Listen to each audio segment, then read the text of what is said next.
ഈ സ്വന്തം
കൂടി വെള്ളം അതിൽ ആ ജാറിൽ ഒഴിച്ച് അതും കൂടി അങ്ങോട്ട് ഒഴിച്ചു കൊടുക്കുക.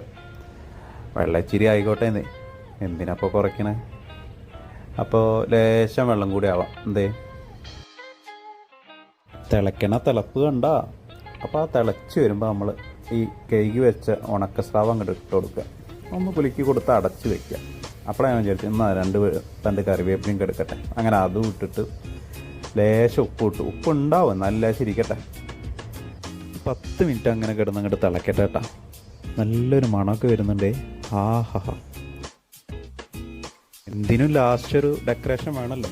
അപ്പോൾ നമ്മളൊരു വെളിച്ചെണ്ണ ചൂടാക്കി അതിലേക്ക് ചെറുള്ളി, നേരത്തെ കരുതി വെച്ചാൽ ചെറുള്ളി ഉണ്ടല്ലോ, അതങ്ങോട്ട് ഇട്ട് ഒന്ന് മൂത്ത് വരുമ്പോൾ ഇതങ്ങോട്ട് ഒഴിച്ചു കൊടുക്കുക. പരിപാടി കഴിഞ്ഞു. എല്ലാം ഒരു മേക്ക് ബിലീഫ് അല്ലേ മോനെ. എന്തായാലും ടേസ്റ്റൊക്കെ ഉണ്ടായിരുന്നു, റൂമിലുള്ളവർക്കൊക്കെ ഇഷ്ടമായി. അപ്പോൾ ഇതൊക്കെയാണ് എൻ്റെ ഇന്നത്തെ വിഭവങ്ങൾ. അപ്പോൾ എന്നാൽ കഴിക്കട്ടെ. അപ്പോൾ നിങ്ങളുടെ സപ്പോർട്ടും പിന്തുണയൊക്കെ ഉണ്ടെങ്കിൽ ഇനിയും പുതിയ വീഡിയോ ഒക്കെ ആയിട്ട് വരാം. Okay, bye.